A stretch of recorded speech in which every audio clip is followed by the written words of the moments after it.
Bumili na nga pala ako ngayon ng materyales mga pre para nga sa gagawin natin pangarap na business.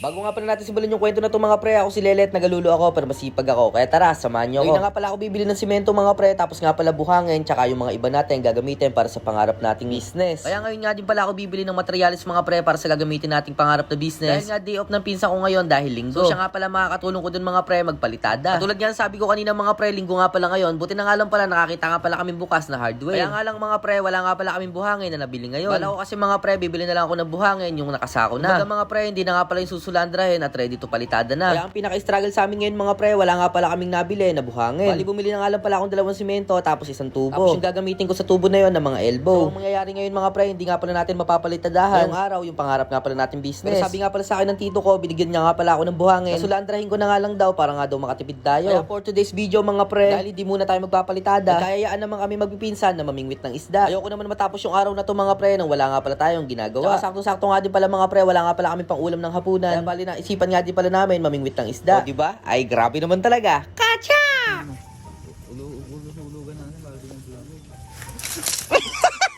Nadulas pa nga pala mga pre si Kush dyan. Masyado kasing excited mga pre mapunta doon sa base spot namin. Ay tuloy ang nangyari mga pre sa hindi niya pag-iingat. Nahulog na siya sa iba. Aray ko po. Grabe naman talaga. Kacha! Mga pre, tuwing namimingwit nga pala kami dito sa may spot namin na to, hinahagisan nga pala muna namin ng feeds. Para nga yung mga isda mga pre, maglapitan nga pala at maamoy nila na may pagkain doon. Yun ang tinatawag mga guys na telekinesis. Kumbaga mindset ba mindset. O diba mga pre, ibang iba talaga kapag hinahagisan ng feeds yung spot nyo. Talaga naglalapitan kasi mga isda mga pre, doon nga pala sa hinagisan nyo na feeds. Mga pre, isipin kasi ng isda, meron nga doon handaan. Kumbaga mga pre, catering pa daw. Kasi mga pre, isipin nyo, pupunta lang sila doon tapos makakaroon na sila ng pagkain. Tapos yung pain namin dito mga pre, bulate. So yung bulate mga pre, abay talagang gumagalaw-galaw sa tubig. Isipin nga pala ng isda doon mga pre, yun nga pala, spaghetti mula sa Jollibee. Kaya talagang gigil na gigil mga pre, yung mga isda na to. Kaya kada namimingwit kami dito mga pre, sobrang dami nga pala namin nahuhuli lagi. Tingnan nyo naman kasi mga pre, talagang naglalaban pa yung mga isda dito at ang lalaki pa. Ang naman pa mga pre, yung mga isda namin nahuhuli dito ay tilapiang tunay. Bakit ko nga ba nasabing tilapiang tunay mga pre? Meron kasi tilapia dito sa amin. Ang tawag doon ay arroyo. Kumbaga yung tilapiang arroyo na yun mga pre, malaki nga pala yung ulo nun at medyo para akong natatabangan sa malaman nun. Pero yung tilapiang native mga pre o tilapiang tunay dito sa amin, talagang malasa yung laman na to at manamis-namis pa. Ay grabe naman talaga. Kacha! Talagang napakasarap mamingwit mga pre kasi nagdidire-diretso nga pala yung mga kagatan dito. Kayo ba mga pre, dyan pa sa lugar nyo, marami nga bang sapa? Kasi ang technique dun mga pre, kung may sapa nga pala sa likod bahay nyo, bago nga pala kayo mamingwit, hagisan nyo nga pala muna ng feeds. Para nga pala maamoy ng isda at magpunta doon sa may pinaka-spot nyo. Wait nga lang pala mga pre, maisingit ko nga lang pala dito sa may vlog ko. Wala pa nga rin pala nakakahula kung ano nga ba gagawin natin na pangarap na business. Manghula lang kayo dyan mga pre sa may comment section kasi kapag nahulaan nyo yun, bibigyan ko nga pala kayo ng 1,000 Gcash. Kaya kita-kits doon mga pre sa comment section. Hanggang dito nga lang pala muna yung video na to mga pre. Maraming salamat sa panonood. Laging tatandaan ako si Lelet, nagalulo ako pero masipag ako. Kaya tara, samahan nyo ako. Kacha!